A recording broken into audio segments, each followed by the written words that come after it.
Hi everyone, my name's Kaz and today I'm going to be talking through the books that I hope to read during the month of February. So to begin, I'm going to be talking about the February book of the month for the book club that I co-host, which is called The Name of the Book. We took a little bit of a break over the Christmas period and we decided to kick off 2019 in February with the book that inspired the name of the book club. So the book we're reading is The Name of the Wind by Patrick Rothfuss. I have already started reading this one. I'm about 50 pages in already, and this is obviously a reread. This is one of my favorite books of all time, so much so that I wanted to name a book club after it. So this was my inspiration for the name of the book club. If you guys are interested in joining us, we do have physical meetups in Sydney and Brisbane at the end of the month, and we also have an online live show. So no matter where you are, you can also join in with the book club. I do think we'll actually be doing the meetups and live shows the first weekend of March. So you've still got plenty of time, well maybe not plenty of time because it's a huge book, but you've still got time to pick up The Name of the Wind and join us. I don't have a physical copy of the next book on me at the moment. I have lent it to a friend, but I also plan on reading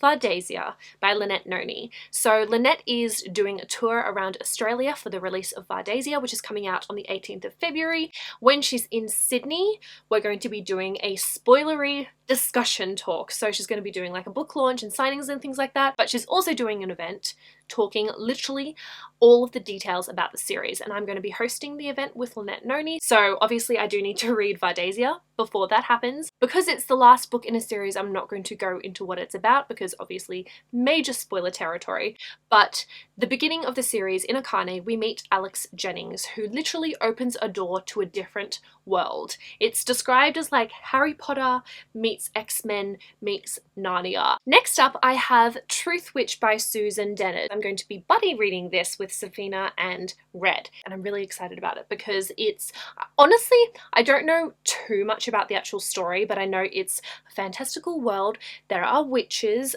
many different kinds of witches. For example, a truth witch is able to discern a truth from a lie. There's thread witches who are able to like see threads that connect people.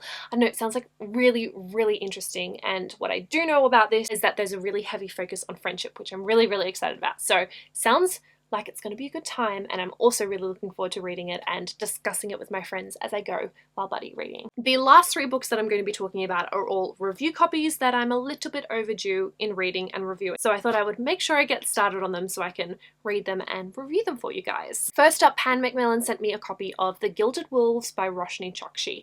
This is one that I've been hearing so many great things about so far. From what I can tell, it's a little bit reminiscent of Six of Crows in having like a ragtag group of people that are pulling off a heist. It's set in the late 1800s in Paris, and we have a treasure hunter who is approached with an opportunity to track down a specific treasure, and they pull together a group of experts to go and track down this treasure. It sounds like it's going to be a lot of fun. I'm really excited to dive into this one, so thank you, Pan Macmillan, for sending this to me. I was also sent a copy of The Girl King by Mimi Yu from Hachette. We follow two sisters who are princesses. One of them has been raised her entire life knowing that she's going to be the first empress of her dynasty. The other sister has pretty much resigned herself to living in the other's shadow. However, their father, the emperor, instead of naming their eldest daughter as the heir, in fact names a male cousin as the heir, which they're feeling pretty betrayed by. And I think this kind of prompts the two sisters onto very different paths,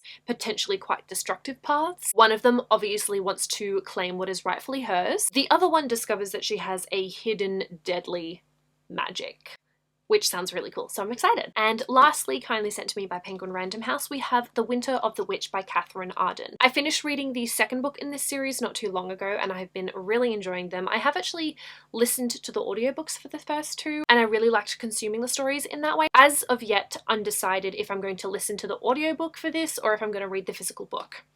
We'll see how I go. But I believe this is the third book in this trilogy, so again, I'm not going to go into the synopsis. But in the first book, The Bear and the Nightingale, we meet Vasilisa Petrovna, and she's able to see and speak to demons and magical creatures when pretty much no one else is able to see them. These books have such a rich and fantastical Russian setting, and I'm so excited to see how Vasia's story concludes. So we'll see how this all goes. I believe that concludes my entire February TBR. So thank you guys so much for watching. I hope you enjoyed it. I'll see you very soon in a new video, but until then, I will talk to you in the comments.